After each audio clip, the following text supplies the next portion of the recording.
મૃત્યુના 24 કલાક પછી આત્મા શા માટે પોતાના ઘરે પાછી ફરે છે? જય શ્રી કૃષ્ણ, રાધે રાધે, હર હર મહાદેવ. મિત્રો, ફરીથી સ્વાગત છે તમારું એક નવા વિડીયોમાં.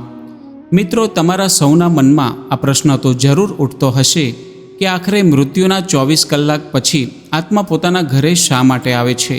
પ્રિય મિત્રો, આજે અમે તમારા આ બધા પ્રશ્નોના ઉત્તર એક અલૌકિક કથાના માધ્યમથી આપીશું. આ કથાને સાંભળ્યા પછી તમારા મનમાં ઉઠી રહેલા બધા પ્રશ્નોના ઉત્તર મળી જશે.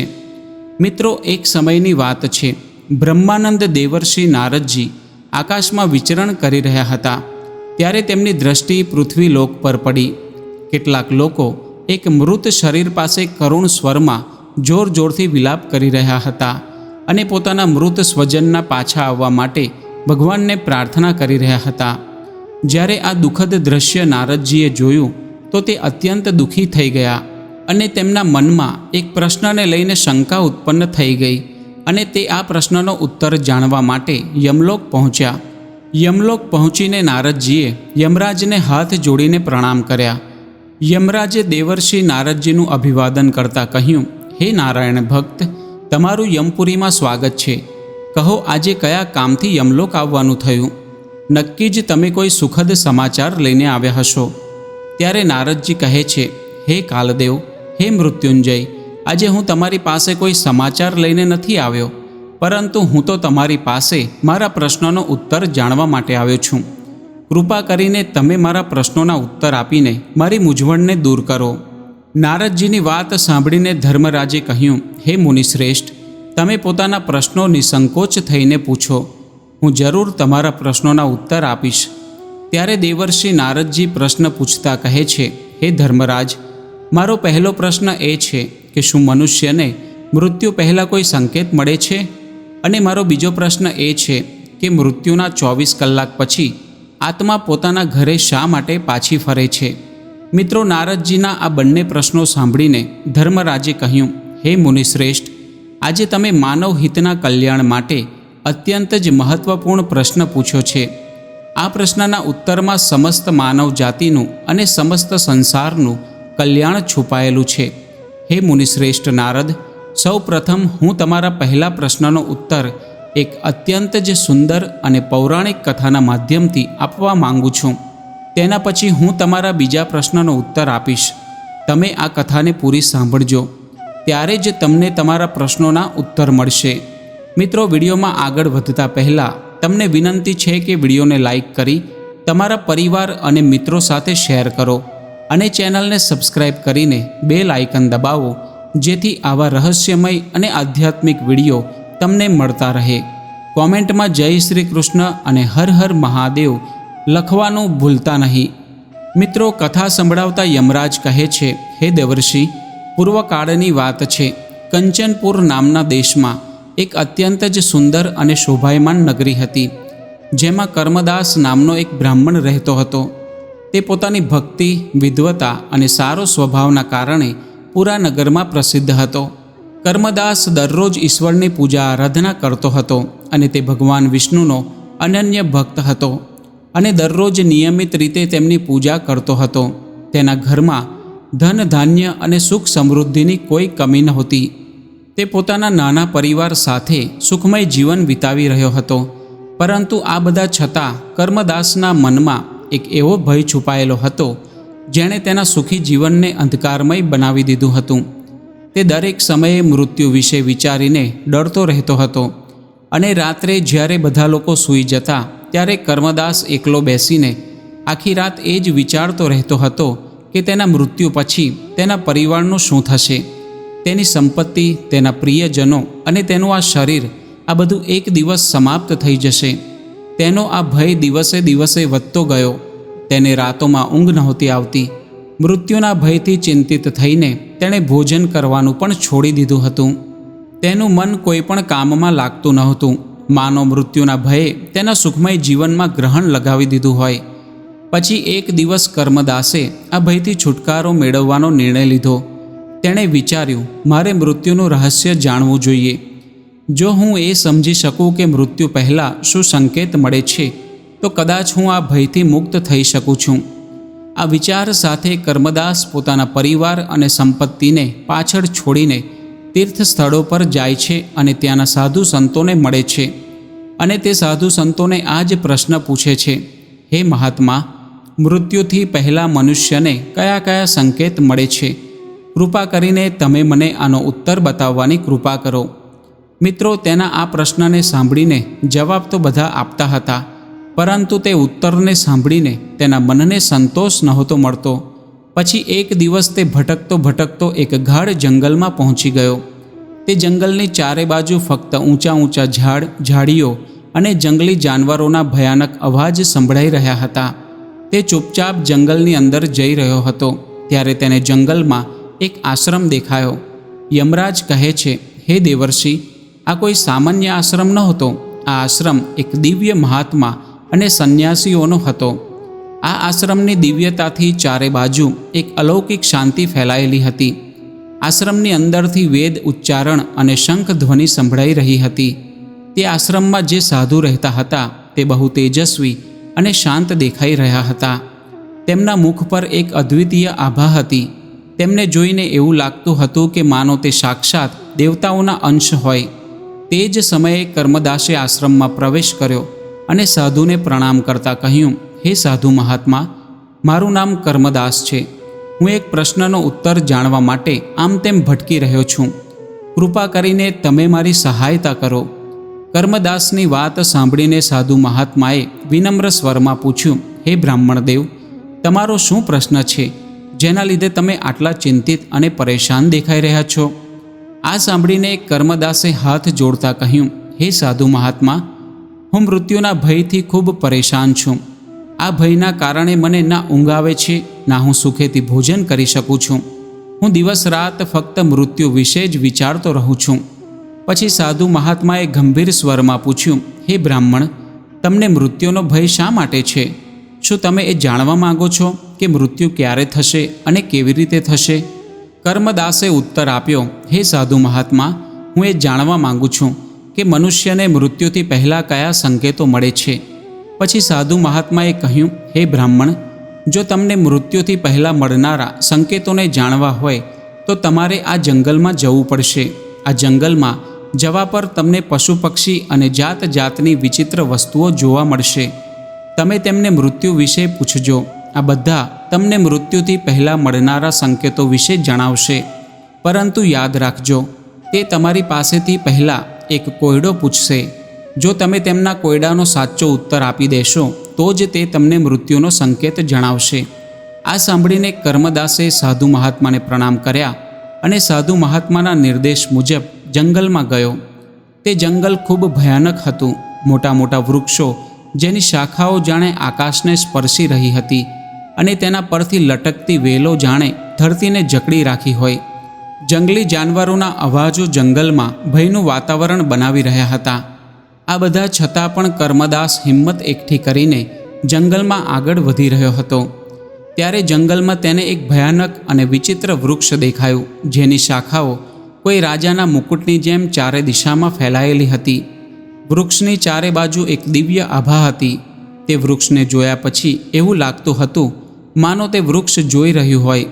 જેવો કર્મદાસ વૃક્ષ પાસે પહોંચ્યો, વૃક્ષનો ગંભીર ધીમો અવાજ ગુંજ્યો, હે બ્રાહ્મણ, તમે કોણ છો અને આ શાંત અને ભયાનક વનમાં શા માટે આવ્યા છો? તમને કોણે અહીં મોકલ્યા છે? બધું સાચું સાચું કહો, નહીંતર તમારે કાળના મુખમાં જવું પડી શકે છે. તે વૃક્ષનો અવાજ સાંભળીને કર્મદાસ ગભરાઈ ગયો.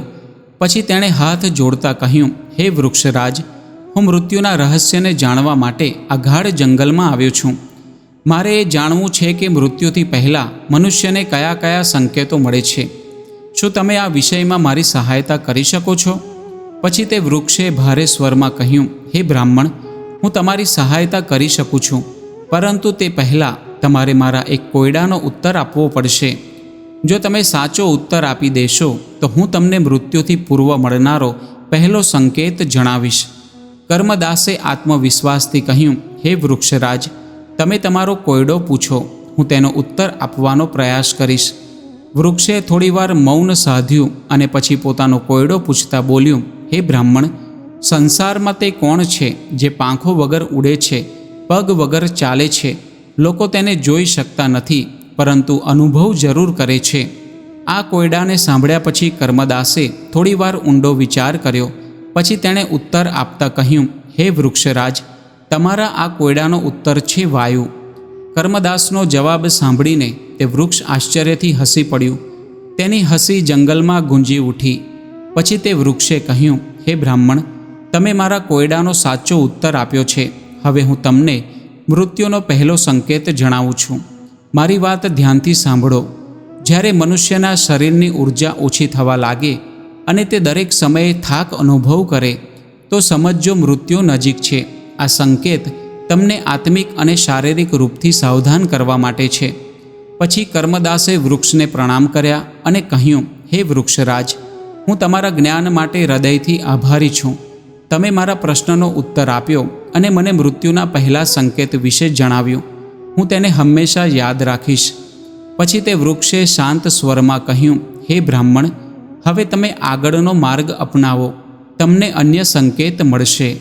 કર્મદાસ આગળની યાત્રા પર નીકળી પડ્યો. તેના મનમાં હવે વધુ ઉત્સુકતા હતી કે તે આવનારા સંકેતોને જાણે અને સમજે. કર્મદાસ જંગલમાં બોલનારા વૃક્ષ પાસેથી પહેલો સંકેત જાણ્યા પછી આગળ વધ્યો. ત્યારે ચાલતા ચાલતા અચાનક તેની નજર એક વિશાળકાય ગીધ પર પડી, જે એક સૂકા વૃક્ષ પર બેઠો હતો અને પોતાના શિકારની રાહ જોઈ રહ્યો હતો. તેની આંખો ચમકી રહી હતી, જાણે તે બધું જોઈ રહ્યો હોય. તેની ચાંચ અને પાંખો એટલા મોટા હતા કે તેમને જોઈને એક ક્ષણ માટે કર્મદાસને ભયનો અનુભવ થયો. પરંતુ તેણે હિંમત બતાવતા ગીધને પ્રણામ કર્યા અને તેની પાસે પહોંચ્યો. મિત્રો, જેવો કર્મદાસ તેની પાસે પહોંચ્યો, ગીધે ગંભીર અને તીખા અવાજમાં પૂછ્યું, હે મનુષ્ય, તમે કોણ છો અને આ ગાઢ જંગલમાં શું કરી રહ્યા છો? ત્યારે કર્મદાસે હાથ જોડીને વિનમ્રતાથી કહ્યું, હે પક્ષીરાજ ગીધ, હું એક સામાન્ય બ્રાહ્મણ છું. હું મૃત્યુનું રહસ્ય જાણવા માટે આ જંગલમાં ભટકી રહ્યો છું. મને મૃત્યુથી પૂર્વ મળનારા સંકેતો વિશે જાણવાની જિજ્ઞાસા છે. કૃપા કરીને મારી સહાયતા કરો. આ સાંભળીને ગીધે પોતાના મોટા મોટા પાંખો ફેલાવતા કહ્યું, હે માનવ, હું તમારી સહાયતા કરી શકું છું, પરંતુ તેના માટે તમારે મારા એક કોયડાનો ઉત્તર આપવો પડશે. જો તમે ઉત્તર સાચો આપશો તો હું તમને મૃત્યુથી પૂર્વ મળનારો એક મહત્વપૂર્ણ સંકેત જણાવીશ. ત્યારે કર્મદાસે ઉત્સુકતાથી કહ્યું, હે પક્ષીરાજ, પૂછો. તમારો જે પણ સવાલ છે હું તેનો ઉત્તર આપવાનો પૂરો પ્રયત્ન કરીશ. ગીધે પોતાની તીવ્ર દ્રષ્ટિથી કર્મદાસ તરફ જોતા કહ્યું, હે માનવ, તે કઈ વસ્તુ છે જે જન્મ્યા પછી દર પડે ઘટતી રહે છે પરંતુ ક્યારેય સમાપ્ત થતી નથી? કર્મદાસે થોડીવાર વિચાર કર્યો. તેણે પોતાની યાત્રા, સમય અને જીવનના ચક્ર વિશે વિચાર્યું. થોડી જ ક્ષણો પછી તેણે ઉત્તર આપતા કહ્યું, હે પક્ષીરાજ, આનો ઉત્તર સમય છે. સમય દર પડે ઓછો થાય છે, તેમ છતાં તે અનંત છે અને ક્યારેય સમાપ્ત થતો નથી. ગીધે સ્મિત કરતાં કહ્યું, હે માનવ, તમે મારા પ્રશ્નનો સાચો ઉત્તર આપ્યો છે. આજે હું તમને મૃત્યુથી પહેલાં મળનારો એક અત્યંત જ મહત્વપૂર્ણ સંકેત જણાવું છું.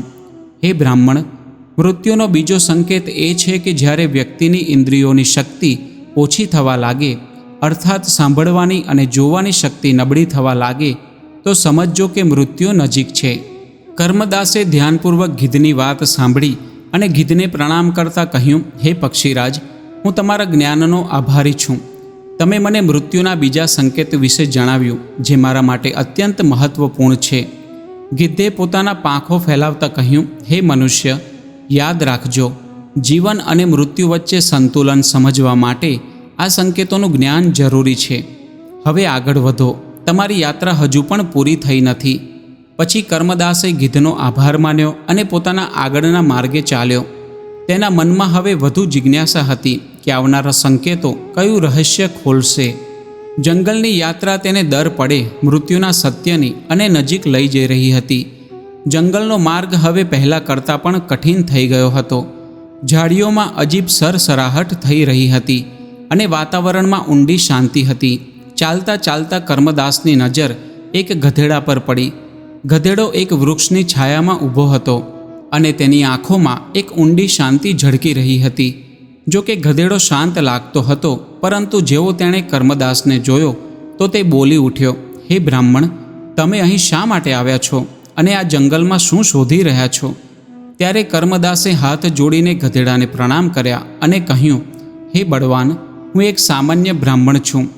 હું મૃત્યુના રહસ્યોને જાણવા માટે અહીં આ ગાઢ જંગલમાં ભટકી રહ્યો છું. મને મૃત્યુથી પહેલાં મળનારા સંકેતો વિશે જાણવું છે. શું તમે મારી સહાયતા કરશો? ગધેડાએ પોતાની આંખો ચમકાવતા કહ્યું, હે બ્રાહ્મણ, હું તમારી સહાયતા કરી શકું છું, પરંતુ તમારે પહેલાં મારા એક કોયડાનો ઉત્તર આપવો પડશે. જો તમે સાચો ઉત્તર આપી દેશો તો હું તમને મૃત્યુનો ત્રીજો સંકેત જણાવીશ. કર્મદાસે કહ્યું, પૂછો બળવાન, હું તમારા પ્રશ્નનો ઉત્તર આપવાનો પ્રયાસ કરીશ.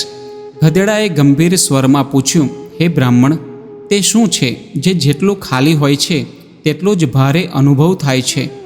કર્મદાસે કેટલીક ક્ષણ ઊંડાણપૂર્વક વિચાર કર્યો. તેણે પોતાના જીવન અને અનુભવો વિશે વિચાર્યું. પછી તેણે સ્મિત કરતા ઉત્તર આપ્યો, આ તો ચિંતા છે.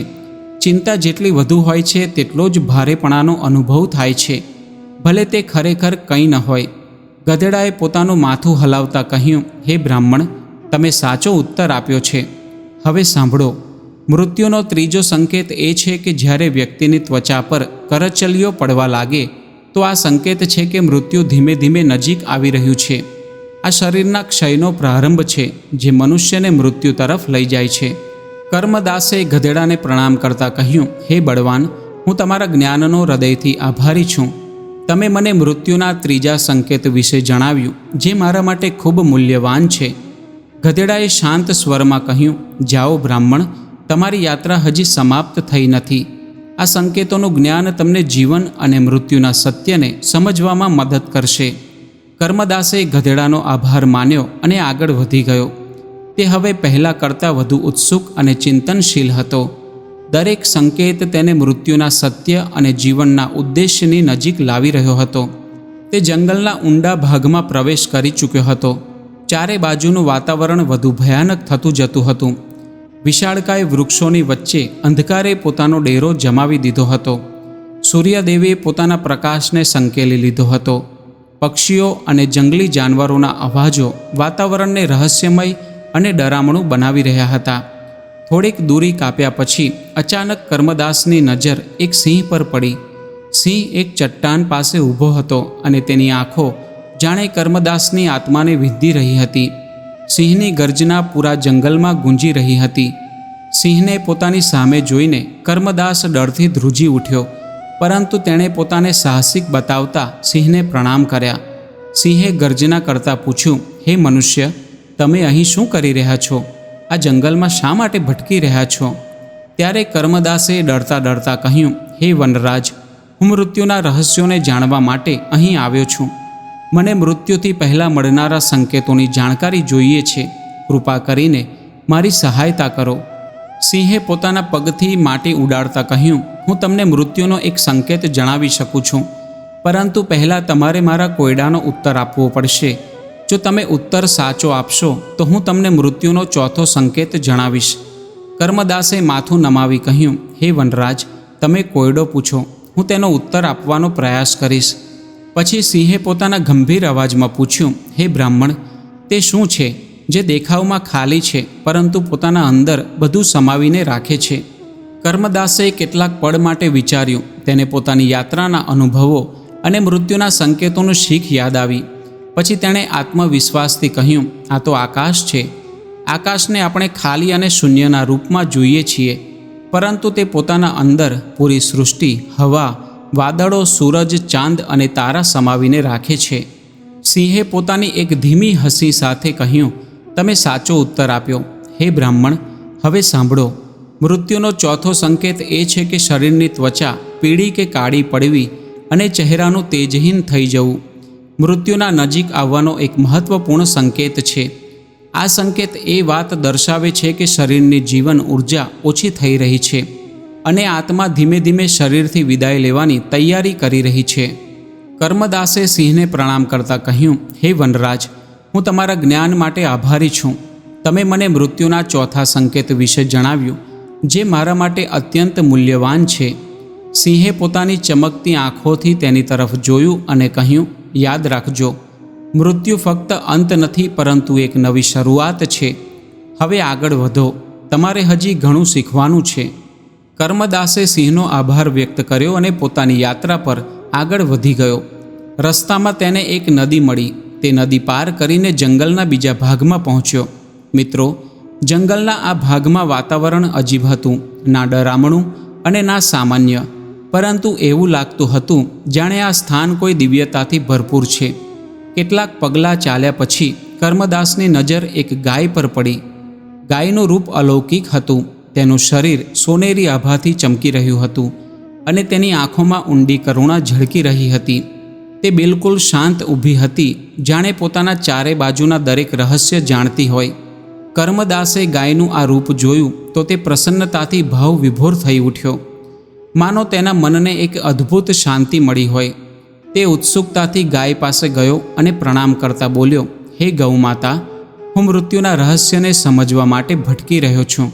મેં આ જંગલમાં ઘણા સંકેત પ્રાપ્ત કર્યા છે, પરંતુ હવે મને તમારી પાસેથી સહાયતા જોઈએ છે. શું તમે મને મૃત્યુથી પહેલાં મળનારા કોઈ સંકેત વિશે જણાવી શકો છો? ગાયે પોતાના શાંત અને કરુણામય સ્વરમાં કહ્યું, હે બ્રાહ્મણ, હું તમારી સહાયતા જરૂર કરીશ, પરંતુ પહેલાં મારા એક કોયડાનો ઉત્તર આપો. જો તમે સાચો ઉત્તર આપશો તો હું તમને મૃત્યુનો 5મો સંકેત જણાવીશ. કર્મદાસે તરત કહ્યું, હે ગૌમાતા, તમે કોયડો પૂછો, હું ઉત્તર આપવા માટે પૂરો પ્રયત્ન કરીશ. ગાયે પોતાની આંખો પલકાવતા પૂછ્યું, હે બ્રાહ્મણ દેવ, તે કયું અમૃત છે જે પીધા વગર જ જીવનને ટકાવી રાખે છે અને જોયા વગર પણ દરેક પ્રાણી માટે જરૂરી છે? કર્મદાસે થોડીવાર વિચાર કર્યો. તેના પછી તેણે પ્રકૃતિ તરફ જોતા કહ્યું, હે માતા, આ તો પ્રાણવાયુ છે. પ્રાણવાયુ વગર કોઈ પણ પ્રાણી જીવિત રહી શકતું નથી.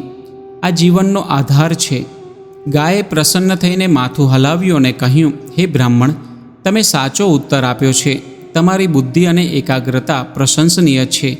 હવે સાંભળો, મૃત્યુનો 5મો સંકેત એ છે કે જ્યારે વ્યક્તિનું શરીર ભોજન પ્રત્યે ઉદાસીન થઈ જાય અને તે ખાવાનો સ્વાદ ન લઈ શકે તો સમજજો કે મૃત્યુનો સમય નજીક છે. આ સંકેત શરીર અને આત્માના અલગ થવાનો પ્રારંભ છે. કર્મદાસે ધ્યાનપૂર્વક ગાયના વચનો સાંભળ્યા અને તેને પ્રણામ કરતાં કહ્યું, હે ગૌમાતા, હું તમારા આ દિવ્ય જ્ઞાનના માટે હું તમારો જીવનભર આભારી રહીશ. તમે મને મૃત્યુના એક બીજા મહત્વપૂર્ણ સંકેતથી પરિચિત કરાવ્યો. આ મારા માટે અત્યંત મૂલ્યવાન છે. ગાયે મમતાભર્યા સ્મિત સાથે કહ્યું, જાઓ બ્રાહ્મણ દેવ, તમારી યાત્રા હજી સમાપ્ત થઈ નથી. આગળ વધો અને મૃત્યુના સત્યને પૂર્ણતાથી સમજવાનો પ્રયાસ કરો. યાદ રાખો, જ્ઞાન અને સમજથી જ જીવન અને મૃત્યુના ચક્રને સ્વીકારવું શક્ય છે. કર્મદાસે ગાયનો આભાર માન્યો અને પોતાની યાત્રા પર આગળ વધી ગયો. મિત્રો, તેના મનમાં હવે વધુ ઉત્સુકતા હતી. દરેક સંકેત તેને જીવન અને મૃત્યુ વચ્ચે છુપાયેલા ઊંડા રહસ્યોને સમજવા માટે પ્રેરિત કરી રહ્યો હતો. થોડીવાર ચાલ્યા પછી કર્મદાસની નજર એક સુંદર હંસના જોડા પર પડી, જે એક સરોવરમાં રમી રહ્યા હતા. હંસોને જોઈને કર્મદાસે પોતાના પગ રોકી લીધા અને તેમને હંસોને પ્રણામ કરતા બોલ્યો, હે હંસ, શું તમે મારી મદદ કરી શકો છો? હું મૃત્યુથી પહેલાં મળનારા સંકેત વિશે જાણવા માંગુ છું. ત્યારે હંસનું જોડું સરોવરના કિનારે આવ્યું અને વિનમ્ર સ્વરમાં બોલ્યું, હે ભલા માણસ, હું તમારી સહાયતા કરી શકું છું, પરંતુ તેના માટે તમારે મારા એક કોયડાનો ઉત્તર આપવો પડશે. જો તમે સાચો ઉત્તર આપશો તો હું તમને મૃત્યુનો 6થો સંકેત જણાવીશ. કર્મદાસે ઉત્સુકતાથી કહ્યું, હે હંસ, તમે કોયડો પૂછો, હું ઉત્તર આપવાનો પ્રયાસ કરીશ.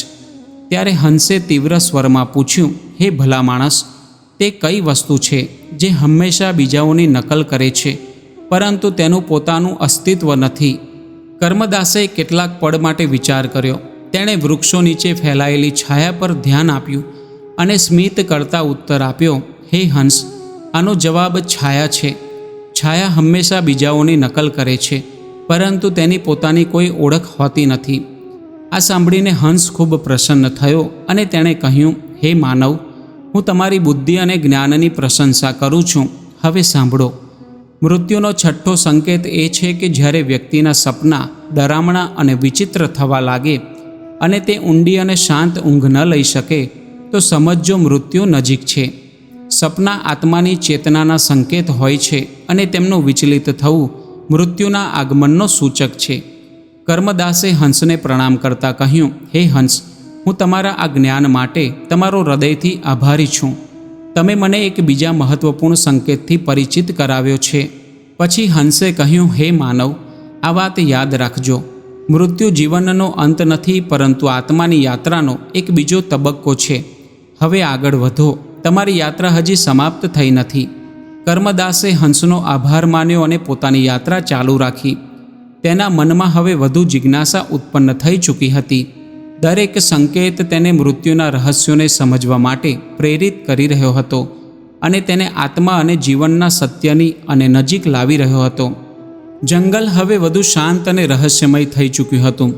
પક્ષીઓના અવાજો ઓછા થઈ ગયા હતા. હવામાં એક અજીબ ગંભીરતા હતી.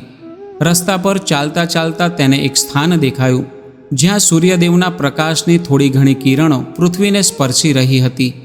આ જ શાંત અને સુંદર વાતાવરણમાં તેની નજર એક હાથી પર પડી. હાથીને જોઈને તેને એવું લાગ્યું માનો તે જંગલના બધા રહસ્યોને જાણતો હોય. તેની આંખો ચમકી રહી હતી અને તેની ચાલમાં એક અપાર આત્મવિશ્વાસ ઝળકી રહ્યો હતો.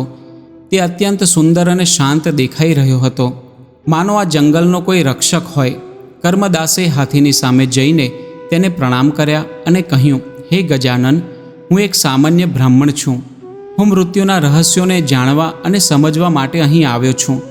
મેં અત્યાર સુધી ઘણા સંકેત પ્રાપ્ત કર્યા છે અને હવે તમારી પાસેથી સહાયતાની અપેક્ષા કરું છું. કૃપા કરીને મને મૃત્યુથી પહેલાં મળનારા સંકેત વિશે જણાવો. હાથીએ ગંભીર સ્વરમાં કહ્યું, હે બ્રાહ્મણ, હું તમારી સહાયતા કરી શકું છું, પરંતુ તમારે મારા એક કોયડાનો ઉત્તર આપવો પડશે. જો તમે સાચો ઉત્તર આપશો તો હું તમને મૃત્યુનો 7મો અને અંતિમ સંકેત જણાવીશ. કર્મદાસે કહ્યું, હે ગજાનન, હું તમારા પ્રશ્નનો ઉત્તર આપવાનો પૂરો પ્રયત્ન કરીશ. કૃપા કરીને તમે કોયડો પૂછો. હાથીએ પોતાની સૂંઢને ઊંચી કરતાં પૂછ્યું, હે બ્રાહ્મણ, તે કઈ ચીજ છે જે કોઈ રોકટોક વગર ચાલતી રહે છે, પરંતુ જેનો અંત દરેક માટે નિશ્ચિત છે? કર્મદાસે આ કોયડાનો સરળતાથી ઉત્તર આપતા કહ્યું, હે ગજાનન, આ જીવન છે. જીવન હંમેશા ચાલતું રહે છે, પરંતુ અંત દરેક માટે નિશ્ચિત છે. હાથીએ પ્રસન્ન થઈને કહ્યું, તમે સાચો ઉત્તર આપ્યો. હે બ્રાહ્મણ, હવે સાંભળો. મૃત્યુનો 7મો અને અંતિમ સંકેત એ છે કે જ્યારે મનુષ્યની અંદર આધ્યાત્મિક બદલાવ જોવા મળે, અર્થાત કહેવાનો તાત્પર્ય એ છે કે ઘણીવાર વ્યક્તિ મૃત્યુથી પહેલાં આધ્યાત્મિક રૂપથી શાંત થઈને શાંતિ તરફ આગળ વધી જાય છે. તે જ સમયે એ જાણી લેવું જોઈએ કે આ અંતિમ સંકેત છે જે જણાવે છે કે જીવનનો અંત નજીક છે. કર્મદાસે ધ્યાનપૂર્વક હાથીના વચનો સાંભળ્યા અને તેને પ્રણામ કરતાં કહ્યું, હે ગજાનન, હું તમારા જ્ઞાનનો હૃદયથી આભારી છું. તમે મને મૃત્યુના અંતિમ સંકેત વિશે જણાવ્યું. આ મારા માટે અત્યંત મૂલ્યવાન છે. પછી હાથીએ શાંત સ્વરમાં કહ્યું, હે બ્રાહ્મણ, યાદ રાખજો, મૃત્યુ ફક્ત એક અંત નથી, પરંતુ આત્માની યાત્રાનો એક નવો અધ્યાય છે. હે બ્રાહ્મણ, હવે તમે પાછા ફરો. તમે તમારી યાત્રા પૂરી કરી છે. જાઓ અને આ જ્ઞાનનો ઉપયોગ તમારા જીવનને સમજવામાં અને જીવવામાં કરો. કર્મદાસે હાથીનો આભાર માન્યો અને તેની બુદ્ધિની પ્રશંસા કરતા યાત્રા સમાપ્ત કરવાનો નિર્ણય લીધો. 7 સંકેતો જાણ્યા પછી કર્મદાસે આશ્રમ તરફ પ્રસ્થાન કર્યું. તે થાકેલો તો હતો, પરંતુ તેની આત્મા જ્ઞાન અને સત્યના પ્રકાશથી ભરાઈ ચૂકી હતી. જંગલનો દરેક અનુભવ, દરેક સંકેત તેને જીવનના ઊંડા રહસ્યોની નજીક લઈ ગયો હતો. આશ્રમમાં પહોંચીને તેણે સાધુ મહાત્માને પ્રણામ કર્યા અને 7 સંકેતોને જણાવતા બોલ્યો, હે મહાત્મા, કૃપા કરીને મને આ સંકેતોનો ઊંડો અર્થ સમજાવો.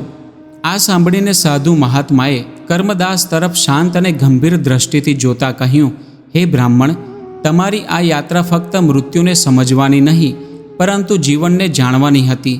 જે સંકેત તમને મળ્યા તે આ સત્યને પ્રગટ કરે છે કે જીવન નશ્વર છે. તમારે મૃત્યુથી ડરવાની જરૂર નથી. મૃત્યુ એક અટલ સત્ય છે. જે વ્યક્તિ ધર્મ, સત્ય અને ભક્તિનું પાલન કરે છે તે ના ફક્ત મૃત્યુને સહજતાથી સ્વીકારે છે, પરંતુ મૃત્યુ પછી આત્માને શાંતિ અને મોક્ષની પ્રાપ્તિ થાય છે અને તેને શ્રી હરિના ચરણોમાં સ્થાન મળે છે. મૃત્યુનો ભય ફક્ત તેને હોય છે જેણે પોતાના જીવનને વ્યર્થમાં વિતાવ્યું હોય. સારું જીવન જીવનાર વ્યક્તિ મૃત્યુને ડરના રૂપમાં નહીં પરંતુ એક નવા પ્રારંભના રૂપમાં જુએ છે. કર્મદાસે સાધુના ચરણોમાં દંડવત પ્રણામ કરતાં કહ્યું, હે મહાત્મા, આજે તમે મારી આત્માને આ અજ્ઞાનના અંધકારથી મુક્ત કરી દીધી. હું ધન્ય થઈ ગયો. પછી યમરાજે કહ્યું, હે દેવર્ષિ, આ કથાને સાંભળ્યા પછી તમને તમારા પહેલા પ્રશ્નનો ઉત્તર મળી ગયો હશે. હવે હું તમારા બીજા પ્રશ્નનો ઉત્તર આપું છું કે મૃત્યુના 24 કલાક પછી આત્મા પોતાના ઘરે શા માટે પાછી ફરે છે. હે મુનિશ્રેષ્ઠ, જ્યારે કોઈનું મૃત્યુ થાય છે તો તેની આત્મા 24 કલાક પછી પોતાના ઘરે ફરીથી પાછી આવે છે. આ ફક્ત એક માન્યતા નથી પરંતુ સૂક્ષ્મ જગતનું એક અટલ સત્ય છે. આત્માની આ યાત્રા તેના કર્મો, ભાવનાઓ અને મોહથી ઊંડાણપૂર્વક જોડાયેલી છે. આત્મા મૃત્યુ પછી પોતાના મોહથી તરત મુક્ત થતી નથી. પછી નારદજીએ કહ્યું, હે ધર્મરાજ, આત્માને મનુષ્યના મૃત્યુ પછી તરત જ બીજા લોકમાં જવું જોઈએ. પછી તે પૃથ્વી પર શા માટે ભટકે છે? આ સાંભળીને યમરાજે ગંભીર સ્વરમાં કહ્યું, હે દેવર્ષિ નારદ, મૃત્યુ પછી આત્મા તરત જ પોતાના સ્થૂળ શરીરથી મુક્ત થઈ જાય છે, પરંતુ તે પોતાના સાંસારિક બંધનોથી તરત મુક્ત થઈ શકતી નથી. આત્માનું ચેતન અસ્તિત્વ બન્યું રહે છે, તેથી તેને એવું લાગે છે કે તે હજુ પણ જીવિત છે. મૃત્યુ પછી કેટલાક સમય સુધી આત્મા પોતાની આસપાસના વાતાવરણને જોઈને તેનો અનુભવ કરી શકે છે. તેને પોતાના પરિવાર, પ્રિયજનો અને તે સ્થાનોની ચિંતા રહે છે જ્યાં તેણે પોતાનું જીવન વિતાવ્યું છે.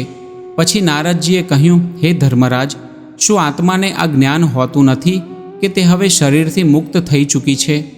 આ સાંભળીને યમરાજ મંદ સ્મિત સાથે બોલ્યા, હે નારદજી, આત્મા માટે આ પરિવર્તન અચાનક થાય છે. જ્યારે તે પોતાના જીવનનો અંતિમ શ્વાસ લે છે તો તેને આ સ્વીકાર કરવામાં સમય લાગે છે કે હવે તેનું શરીર રહ્યું નથી. આ કારણે તે પોતાના ઘર અને પરિવાર તરફ આકર્ષિત થાય છે. આત્માને પોતાના પ્રિયજનોથી અલગ થવાનો અહેસાસ તરત થતો નથી, તેથી તે સ્વાભાવિક રૂપથી તેમની તરફ ખેંચાય છે. આત્મા એ જોવા માંગે છે કે તેના પરિવારજનોએ તેનો અંતિમ સંસ્કાર યોગ્ય રીતે કર્યો છે કે નહીં. જો મનુષ્યનું મૃત્યુ અચાનક થયું હોય તો આત્માની કેટલીક ઈચ્છાઓ અધૂરી રહી શકે છે અને તે તેમને પૂરા કરવાનો પ્રયાસ કરી શકે છે. આત્માને પોતાના પરિવારના શોક અને અનુષ્ઠાનોની ઉર્જા આકર્ષિત કરે છે. ક્યારેક ક્યારેક આત્માની ભાવનાઓ પ્રબળ હોય છે, જેના કારણે પરિવારજનો તેની હાજરીને સૂક્ષ્મ રૂપથી અનુભવ કરી શકે છે. ક્યારેક ક્યારેક ઘરમાં હલકા અવાજ કે કોઈ વસ્તુનું હલવું આત્માની હાજરીનો સંકેત માનવામાં આવે છે. મિત્રો, આગળ યમરાજ કહે છે, હે દેવર્ષિ, આત્માનો આ ભ્રમ ફક્ત 24 કલાક સુધી રહે છે. પછી તેને આગળની યાત્રા પર લઈ જવામાં આવે છે. 13 દિવસ સુધી આત્માને તેના કર્મો અનુસાર તેનો હિસાબ થાય છે. તેના પછી તેને યમલોક કે અન્ય લોક તરફ મોકલવામાં આવે છે. જો આત્માના સારા કર્મો છે તો તેને પિતૃલોક કે ઉચ્ચ લોકમાં સ્થાન મળે છે. જો આત્માના ખરાબ કર્મો છે તો તેને યમલોકમાં દંડ માટે લાવવામાં આવે છે અને તેને યમલોકની યાતનાઓ સહન કરવી પડે છે. કેટલીક આત્માઓ પુનર્જન્મ માટે તૈયાર રહે છે અને તે પોતાના સારા કર્મોના કારણે ઝડપથી નવું શરીર પામે છે. જો કોઈ આત્માને અતિશય મોહ છે તો તે પૃથ્વીલોક પર આમતેમ ભટકી શકે છે અને પ્રેત યોનિમાં જઈ શકે છે. તેથી મૃત્યુના સમયે મનુષ્યને એકાગ્ર થઈને પરમાત્માનું સ્મરણ કરવું જોઈએ, જેથી આત્મા સાંસારિક મોહથી મુક્ત થઈ શકે. આગળ યમરાજ કહે છે, હે દેવર્ષિ, આત્મા માટે એ જાણવું જરૂરી છે કે મૃત્યુ ફક્ત એક શરીરનો અંત છે, આત્માનો નહીં. 24 કલાકનો સમય આત્માને આ સત્યને સમજવા અને પોતાના સાંસારિક બંધનોને છોડવાનો અવસર આપે છે, જેથી તે પોતાને મુક્ત કરી શકે. પછી નારદજીએ પ્રસન્ન મનથી કહ્યું, હે સૂર્યના પુત્ર, તમે ખૂબ સુંદર રીતે આત્માની યાત્રાનું રહસ્ય જણાવ્યું.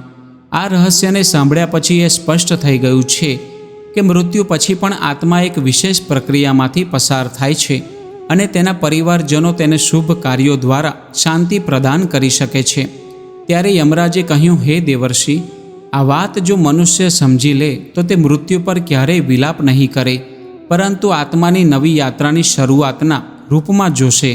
પછી નારદજી અત્યંત ભાવવિભોર થઈને બોલ્યા, હે ધર્મરાજ, તમારા મુખથી આ દિવ્ય જ્ઞાન પ્રાપ્ત કરીને હું ધન્ય થઈ ગયો. હું આ જ્ઞાનને પૃથ્વી લોક સુધી જરૂર પહોંચાડીશ, જેથી તેઓ આત્માની શાંતિ માટે યોગ્ય વિધિઓનું પાલન કરે અને મોહથી મુક્ત થઈને સત્યને જાણે. આ પછી દેવર્ષિ નારદ ધર્મરાજને પ્રણામ કરીને દેવલોક તરફ પ્રસ્થાન કરે છે. મિત્રો, આ દિવ્ય કથા અને આત્માની યાત્રાનું રહસ્ય જાણીને તમારું મન જ્ઞાનના પ્રકાશથી ભરાઈ ગયું હશે. જો આ વિડીયો તમને પસંદ પડ્યો હોય તો લાઇક બટન દબાવો, તમારા પરિવાર અને મિત્રો સાથે શેર કરો અને ચેનલને સબસ્ક્રાઇબ કરીને બેલ આઇકન દબાવો, જેથી આવા રહસ્યમય અને આધ્યાત્મિક વિડીયો તમને મળતા રહે. કોમેન્ટમાં જય શ્રી કૃષ્ણ અને હર હર મહાદેવ લખવાનું ભૂલતા નહીં. ફરી મળીશું એક નવા વિડીયો સાથે. વિડીયોમાં અંત સુધી જોડાવા બદલ આપ સૌનો ખૂબ ખૂબ આભાર.